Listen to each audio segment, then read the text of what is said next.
नमस्कार साथियों, स्वागत है आप सभी का यस के एक्सीलेंस ट्यूटोरियल में। तो दोस्तों, आज हम लोग देखेंगे कक्षा 10 का जो है हिंदी का 2019 का क्वेश्चन पेपर। ठीक है, तो 2019 का क्वेश्चन पेपर आप लोग देख लीजिए। 2019-20 का क्वेश्चन पेपर आप लोग जरूर देख लीजिएगा। 20 का हमने जो इससे पहले बता चुका है, तो आप लोग जो है उसका क्वेश्चन पेपर जरूर देख लीजिएगा। और कम से कम 2019-20 जो है 18 का क्वेश्चन पेपर आप लोग हिंदी का जरूर तैयार कर लीजिएगा। इसमें से 75% आप लोग को मिल जाएगा। तो यहाँ पे देखिए क्वेश्चन नंबर आप लोग जो है यहाँ पे देखिए हिंदी का क्वेश्चन पेपर क्या कह रहा है। समय दिया रहेगा 3 घंटा 15 मिनट का। प्रारंभ के जो है 15 मिनट परीक्षार्थियों को जो है प्रश्न पत्र पढ़ने के लिए निर्धारित रहेगा।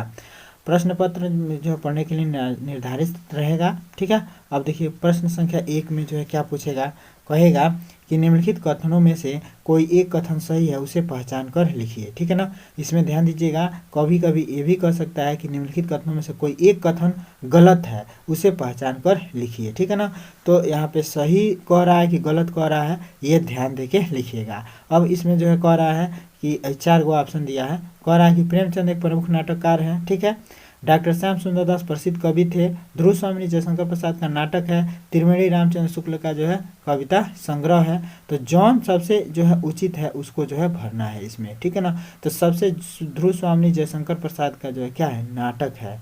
ठीक है, तो जो ध्रुव स्वामी जयशंकर प्रसाद का नाटक है कि कहानी है, ये जो है अगर आप लोग पढ़े होंगे तो जानते होंगे। तो हम जो है सॉल्यूशन नहीं बता रहे हैं, कि सिर्फ और सिर्फ जो आप लोग को जो है क्या कर रहे हैं, ये दिखा रहे हैं। अब इसमें से जौन सही रहेगा उसको जो है भरना है। जैसे कि प्रेमचंद एक प्रमुख नाटककार हैं, तो नाटककार ही है, ये नहीं है। डॉक्टर श्याम सुंदर दास प्रसिद्ध कवि है ना, और ध्रुव स्वामी वाला हो सकता है। ठीक है ना, जयशंकर प्रसाद का नाटक है ध्रुव स्वामी। तो इसको जो है आप लोग जो है जरूर जो है बढ़िया से पढ़े रहेंगे तभी जाके होगा। ठीक है, अब आगे देखते हैं क्वेश्चन नंबर 2 में। नहीं, इसी में अभी क ख ग घ करके देगा।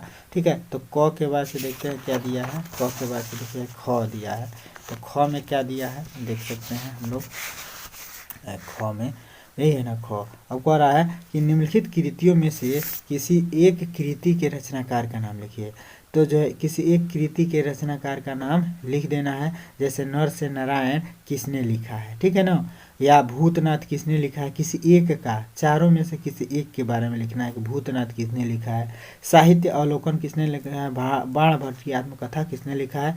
इसमें से किसी एक को जो है लिख देना है कि किसने लिखा है, और रचनाकार का नाम लिख देना है। ठीक ठीक है, तो रचनाकार का नाम लिख देना है। इसके बाद से है गो, किन्हीं हिंदी के 2 प्रसिद्ध उपन्यासों के नाम लिखिए। हिंदी के 2 प्रसिद्ध उपन्यास लिख देना है। ठीक है ना, तो प्रेमचंद का अगर आप लोग उपन्यास पता होगा गोदान गबन, तो लिख दीजिएगा। किसी एक यात्रा वृंद लेखक का नाम लिखिए कि वो यात्रा वृंद लेखक का नाम लिख देना है। पथ के साथ ही किस विधा की रचना है, इसको जो है लिखना है। रीतिकाल की 2 प्रवृत्तियाँ लिखिए। प्रगतिवादी की 2 विशेषताएं लिखिए। ठीक है, दूसरा क्वेश्चन में और गो है किसी एक छायावादी कवि का नाम लिखिए। ठीक है, उसके बाद से जो है देखिए तीसरा क्वेश्चन क्या कर रहा है, निम्नलिखित गद्यांश में से किसी एक के नीचे दिए गए प्रश्नों के उत्तर देना है।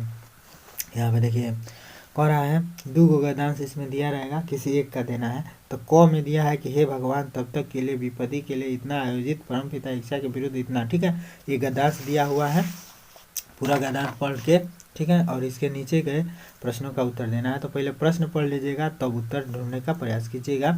अब कह रहा है कि उपयुक्त गद्यांश का संदर्भ लिखिए। ठीक है, रेखांकित अंक की व्याख्या कीजिए। अपने पिता का कौन सा कृत्य ममता की जो है परम पिता की इच्छा। देखिए इसमें संकेत भी कर दिया है, ममता से ही लिया गया है पाठ। ठीक है ना, ठीक है, तो अगर गद्यांश पढ़ने से आप लोग को न समझ में आए तो आप लोग कम से कम प्रश्नों पढ़ लीजिएगा। प्रश्नों में कहीं ना कहीं संकेत, जैसे कि ममता जो है, देखिए ममता यहाँ संकेत कर दिया गया कि ममता से लिया गया है। ठीक है, तो ममता निकल गया, तो अब गद्यांश का जो संदर्भ लिखने में आसानी हो जाएगा। ठीक है, ममता अब चैप्टर का अगर आप लोग राइटर का नाम याद किए होंगे तो जो है आराम से इसको लिख सकते हैं संदर्भ। इसके बाद रेखांकित अंक की व्याख्या, ये न रेखांकित जो नीचे अंडरलाइन किया है इसी को रेखांकित अंश कहते हैं। तो इसकी जो है व्याख्या करना है। और अपने पिता का कौन सा कृत्य ममता को जो है परम पिता की इच्छा के विरुद्ध लगता है, तो गद्यांश पढ़ेंगे तो उसमें से मिल जाएगा। ठीक है, तो या तो आप क कीजिए या नहीं तो ख दिया है, ख भी दिया है कि पहाड़ काट कर उससे जो खोखला कर दिया गया। ठीक है, इसमें जो है ये खाली अंडरलाइन किया गया है इसका जो है। अब देखिए इसमें भी पूछेगा कि उपयुक्त गद्यांश का संदर्भ से व्याख्या कीजिए, रेखांकन व्याख्या कीजिए, पहाड़ों को जीवंत कैसे बनाया गया, गद्यांश के आधार पर स्पष्ट कीजिए। ठीक है, तो इसमें जो है आप लोग को जो है जानना होगा कि ये पहाड़ के बारे में कि इसकी जो है वर्णन है, कौन सा चैप्टर है, तो इसको जो है आप लोग अगर पढ़े होंगे तो बता सकते हैं, नहीं पढ़े होंगे तो एक को नहीं याद आएगा, ठीक है ना। तो जो है ज़रूर पढ़ लीजिएगा कहानी प्रत्येक गद्यांश का क्या है, ठीक है, और उसमें ट्रिक भी लगा लीजिएगा कि किसमें क्या आना चाहिए तो क्या होगा। इसके बाद से जो है क्वेश्चन नंबर 4 देखिए क्या कहता है। क्वेश्चन नंबर 4 है कि निम्नलिखित पद्यांशों में से किसी एक की जो है संदर्भ सहित व्याख्या कीजिए और उसका काव्य संदर्भ भी लिखिए। तो देखिए यहाँ पे जो है काव्य दिया गया है क ख, ठीक है ना, तो आप क कीजिए चाहे ख कीजिए, किसी एक को ही करना है, ठीक है ना, और जो है बस संदर्भ सहित व्याख्या कर देना है इसमें कविता में। इसके बाद से क्वेश्चन नंबर 5 में कहेगा कि निम्नलिखित में से किसी एक लेखक का जीवन परिचय दीजिए। तो लेखक का जीवन परिचय हमने जो है 3 गेस किया था, आचार्य रामचंद्र शुक्ल, डॉक्टर राजेंद्र प्रसाद, रामधारी सिंह दिनकर। इन तीनों को तैयार कर लेंगे तो ये को जरूर आपको जो है किसी न किसी सेट का मिल जाता है। तो 3 को कम से कम तैयार कर लीजिएगा, एकदम ई है, ठीक है। पिछला साल हमने यही गेस किया था और तीनों का तीनों आ गया था 2019 में, ठीक है। अब निम्नलिखित कवियों में से किसी एक कवि का जो है जीवन परिचय दीजिए। अब कवियों में से सूरदास और तुलसीदास याद कर लीजिए, ठीक है, ये वो जरूर आ जाएगा आपको, और ही ज़्यादा याद करने की जरूरत नहीं है। निम्नलिखित का संदर्भ सहित हिंदी में अनुवाद कीजिए। तो यहाँ पे देखिए हिंदी में जो अनुवाद करना है, तो यहाँ पे जो है इसको जो है संस्कृत है हिंदी में अनुवाद कर देना है। क्या करना है, बिंदी सिंधी हटा देना है, अपने भाषा में लिख देना है, ठीक है ना। तो बस इसमें कुछ ढेर नहीं करना है, ठीक है। या अथवा करके दिया है, तो अथवा में जो है क्या दिया है कि अथवा में दिया है ये कवि तो गद्य से था, भाई पद से दे देगा, या तो एगो पद दे देगा और इसका जो है संदर्भ से व्याख्या करना रहेगा, ठीक है। अब उसके बाद से जो है 7वां संदर्भ से व्याख्या है, संदर्भ से व्याख्या कर रहा है, संदर्भ सहित व्याख्या संस्कृतवा में भी संदर्भ सहित व्याख्या लिखना है, देखिए ना, ठीक है। तो संदर्भ सहित व्याख्या लिखना है। इसके बाद से जो है क्या है, तो यहाँ पे देखिए 7वां क्या कहता है कि अपनी प्रश्नों में से अपनी पाठ्य पुस्तक कंठस्थ किया हुआ कोई एक वो श्लोक लिख देना है, ठीक है। तो श्लोक याद किए रहिएगा 8 लाइन का। उसके बाद से ख है निम्नलिखित प्रश्नों की 2 प्रश्नों के उत्तर संस्कृत में देना है, ठीक है। तो इसमें जो है 4 गो है, 4 गो में से 2 गो के संस्कृत में उत्तर दे देना है, बस 2 गो दीजिएगा, ठीक है ना। नहीं समझ में आया तो यहाँ पे देखिए नंबरिंग किया है, इसका मतलब कि 2 गो क्वेश्चन करना है, अधिका करेंगे तो जो है नंबर कट सकता है। इसके बाद से जो है 8वां नंबर पे देखिए हास्य अथवा करोड़ रस की जो परिभाषा उदाहरण सहित लिखना है, ठीक है। ख में देखिए उपमा अथवा उत्प्रेक्षा अलंकार की परिभाषा उदाहरण सहित लिखिए।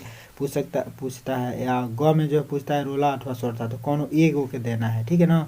तो जो है हाथ से याद कर लीजिएगा, उपमा रोला याद कर लीजिएगा, एकदम 100% ऐसे ही सेम टू सेम आता है। तो एगो एखन को लिख देना है, 2 नंबर मिल जाएगा, ठीक है। उसके बाद से यहाँ पे देखिए क्वेश्चन नंबर 9।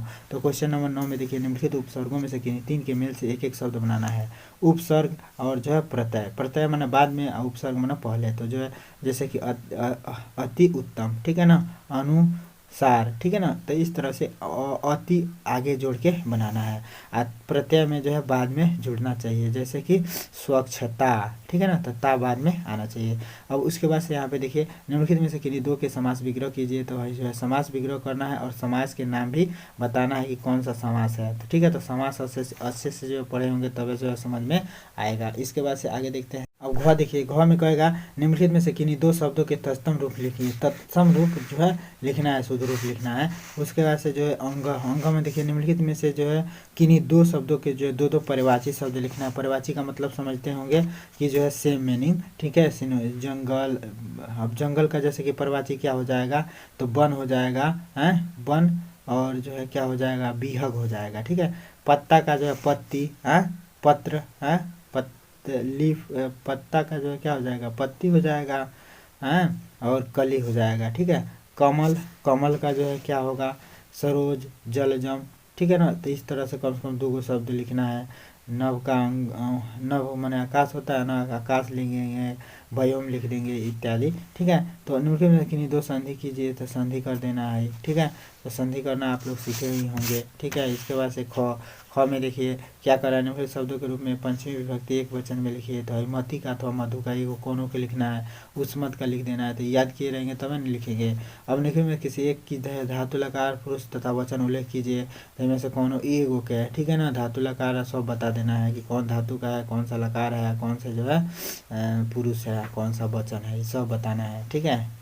अब निम्न में किन्हीं 2 वाक्यों का संस्कृत में अनुवाद, 2 गो के कौनों के जो है संस्कृत में अनुवाद कर देना है, बस, ठीक है। आगे देखते हैं टर्नओवर किया है, टर्नओवर के बाद यहाँ पे देखिए जो है काफ़ी जो है लंबा से जो है पेपर होता है। तो आप लोग जो है तैयारी बढ़िया से कीजिए। आप लोग खाली घूम रहे हैं और खाली मोबाइल देख रहे हैं, मोबाइल देखने से काम नहीं चलेगा। यहाँ पे देखिए 11 नंबर निम्नलिखित विषयों में से किसी एक विषय पर जो है निबंध लिखिए। ठीक है, मेरा प्रिय समाचार, पर्यावरण प्रदूषण, स्वच्छ भारत अभियान, कंप्यूटर शिक्षा। तो स्वच्छ भारत अभियान पे तैयार कर लीजिएगा और कोरोना और लॉकडाउन पे जो है तैयार कर लीजिएगा, 3 वो बस। ठीक है, और 12वां, अपने पठित खंड काव्य के आधार पर जो है निम्नलिखित प्रश्न में किसी एक का उत्तर दीजिए।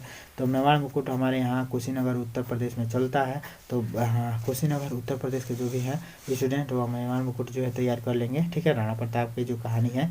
ठीक है, उसके बाद से जो है ख में जो है अग्र पूजा खंड काव्य पूछ सकता है। युधिष्ठिर मतलब जौन भी है, जौन भी इसमें से जो है आप लोग याद, आपके डिस्ट्रिक्ट में जौन भी पढ़ाया जाता होगा आप लोग जो है इसमें से तैयार कर लीजिएगा। ठीक है, और इसको जो है आप लोग कर लीजिएगा। ठीक है, तो जिस डिस्ट्रिक्ट में जौन सा जो है खंड काव्य चलता होगा उस खंड काव्य को जो आप लोग तैयार कर लीजिएगा। ठीक है, इसके बाद से आगे देखते हैं। तो आगे क्या है, यहाँ पे देखिए सब वह है, वह खंड काव्य है। ठीक है, तो सब खंड काव्य ही है। तो खंड काव्य जो है आप लोग जहाँ जिसका जो है जो चलता है वो जो है तैयार कर लीजिएगा। ठीक है, तो इस प्रकार ये आपका जो हिंदी का क्वेश्चन पेपर ख़त्म हो गया। फिर और भी क्वेश्चन पेपर हैं, आप लोग जो भी कहेंगे, सामाजिक विज्ञान का भी है, गृह विज्ञान का भी है। तो सब क्वेश्चन पेपर डालते हैं और एक जगह डाल रखे हैं, आप लोग जो है उसमें जो है देख लीजिएगा। सभी आल जो है क्वेश्चन पेपर है। ठीक है, प्ले लिस्ट में, तो सब देख लीजिएगा। तो फिर मिलते हैं अगले वीडियो के साथ, तब तक के लिए जय हिंद।